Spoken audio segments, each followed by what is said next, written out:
ആധുനിക റോമിൻ്റെ സ്ഥിരാകേന്ദ്രമെന്ന് വിശേഷിപ്പിക്കാവുന്ന പിയാറ്റ്സ വെനീറ്റ്സിയുടെ മുമ്പിൽ നിന്നാണ് ഇന്ന് നമ്മൾ തുടങ്ങുന്നത്.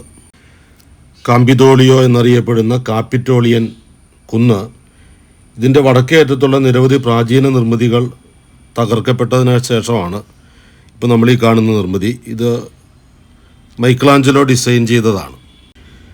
1538 ശേഷം സാന്താ മരിയ ഇൻ ആരച്ചേലി എന്ന ഈ ദേവാലയം നിൽക്കുന്നത് ജൂണോയുടെ ടെമ്പിളിന് പുറത്താണ്.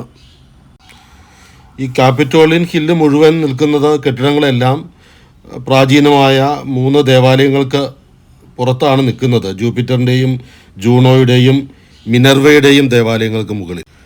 മാർക്കസ് ഔറേലിയസിൻ്റെ ഈ സ്റ്റാച്യു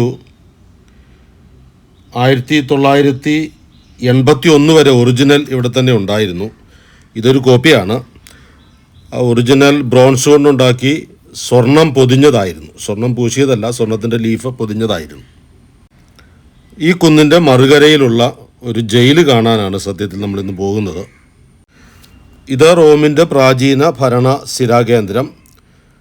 ഇത് വിയ സാക്ര എന്നറിയപ്പെടുന്നു. ഇവിടം തൊട്ട് അങ്ങ് കൊളോസ്യത്തിൻ്റെ അപ്പുറം വരെ നീണ്ടുകിടക്കുന്ന വിശുദ്ധമായ വീതി ഏറ്റവും പ്രധാനപ്പെട്ട രാജപാതയായിരുന്നു.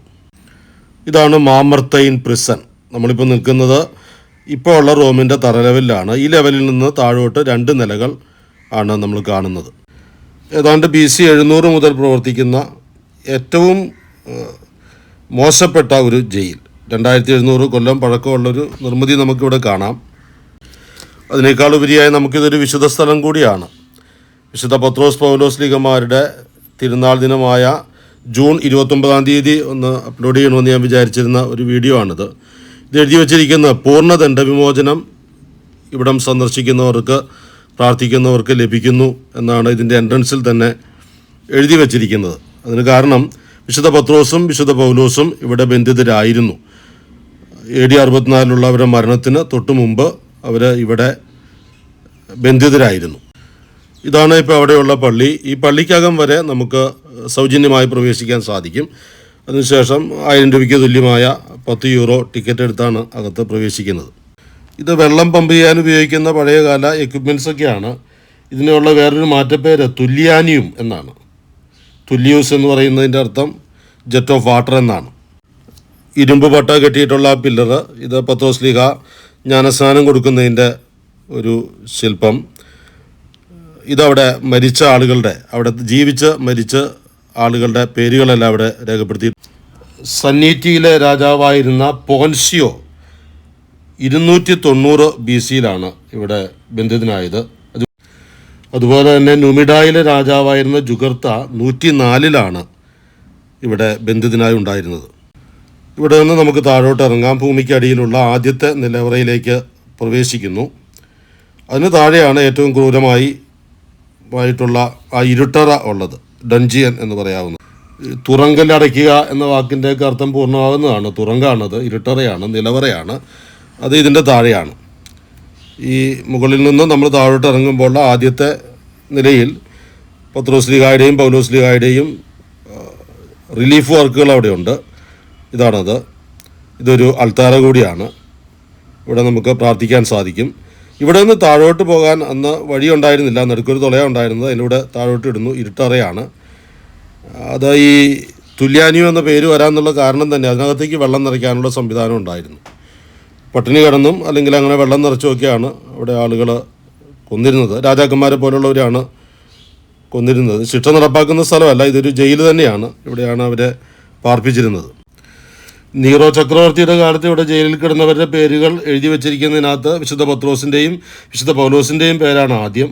അതിനോടൊപ്പം ഉള്ളത് പ്രൊച്ചെസോ ആൻഡ് മർത്തീനിയാനോ. അവർ രണ്ടുപേരും ജയിലർമാരായിരുന്നു. അപ്പോൾ ഈ ജയിലർമാർക്ക് മാമോദിസ കൊടുക്കാൻ വേണ്ടി അവിടെ വെള്ളം ലഭിച്ചത് ഒരു അത്ഭുത നീരുറവയിൽ നിന്നാണെന്ന് പറയപ്പെടുന്നു. ഇവിടെ വെള്ളം നിറയ്ക്കാനുള്ള സംവിധാനം ഉണ്ടായിരുന്നു എന്നത് വേറൊരു പഠനം.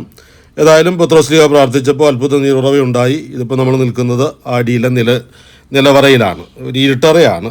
ഇവിടെ ഒരു ചൈനക്കാരൻ കൂടെ ഉണ്ടായിരുന്നവൻ അവൻ്റെ ക്യാമറ പ്രവർത്തിപ്പിക്കാൻ ഉപയോഗിക്കുന്ന വെളിച്ചത്തിലാണ് ഇതിപ്പോൾ കിട്ടുന്നത്. താഴെ ശകലം വെള്ളം കിടപ്പുണ്ട്. അത് അത്ഭുത നീരുറവയാണെന്നാണ് വിശ്വസിക്കപ്പെടുന്നത്.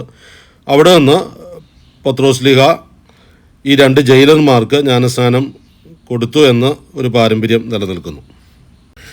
ഇവിടെ ഉണ്ടായിരുന്ന ഇരുമ്പുകൊട്ട കെട്ടിയ ഒരു തൂണാണ് നമ്മൾ മുകളിൽ കണ്ടത്. ഇതാണ് മുകളിൽ നിന്ന് താഴോട്ട് ആളുകളെ ഇറക്കാൻ ഉപയോഗിച്ചിരുന്ന ആ ഒരു ദ്വാരം. നീറോയുടെ കാലത്ത് അവിടെ ജയിലടയ്ക്കപ്പെട്ട മറ്റൊരു ഗ്രൂപ്പ് വേരി പ്രോട്ടോ മർത്തീരി, നമ്മൾ ജൂൺ 30 ആഘോഷിക്കുന്ന ഒരു തിരുനാളാണ്. റോമിലെ ഇതര രക്തസാക്ഷികൾ, നീറോ ചക്രവർത്തിയുടെ കാലത്ത് പേരറിയാത്ത, മുഖമറിയാത്ത 10,000 ലക്ഷക്കണക്കിന് ആളുകൾ കൊല്ലപ്പെട്ടിരുന്നു. അതിൽ ചിലരെങ്കിലും ഈ ജയിലിൽ അടയ്ക്കപ്പെട്ടിരുന്നു. അവരുടെയും കൂടെ പേരുകൾ ഇവിടെ വിരചിതമാണ്. ഈ ജയിലിൻ്റെ മതിലിൽ പത്രോസ്ലിഹായുടെ തലയിടിച്ചപ്പോൾ ഉണ്ടായതെന്ന് പറയപ്പെടുന്ന ഒരു ഏരിയ അടയാളപ്പെടുത്തിയിട്ടുണ്ട്. ഏതായാലും ആ മഹാവിശുദ്ധന്മാരുടെ സ്പർശനമേറ്റ ഒരു സ്ഥലം, അവർ അവിടെ പാടുവീടുകളേറ്റൊരു സ്ഥലം, ആ അർത്ഥത്തിൽ ഏറ്റവും പുണ്യമായ ഒരു ഭൂമിയാണ്. ഇത്രയും പ്രാചീനമായൊരു സ്ഥലം നമുക്ക് റോമിൽ മറ്റ് കാണാൻ സാധിക്കില്ല. ഈ ചുവർച്ചിത്രങ്ങൾ എല്ലാം പഴയ കാലത്തേത് തന്നെയാണ്. ആ ഒരു വിശുദ്ധ ഓർമ്മകളുള്ളത് കൊണ്ടാണ് ഒരു ജയിൽ സന്ദർശനം നമ്മൾ എടുത്തത്. ഈ ഒരു പാറയിലാണ് വിശുദ്ധ പത്രോസിൻ്റെ തല മുട്ടിയെന്ന് പറയപ്പെടുന്നത്. ഏതായാലും ആ പഴയ ഭാഗം തന്നെയാണ് അവിടെ നിലനിർത്തിയിരിക്കുന്നത്. ഈ മഹാരക്തസാക്ഷികളുടെ മാധ്യസ്ഥം നമുക്കിപ്പോൾ പ്രാർത്ഥിക്കാം.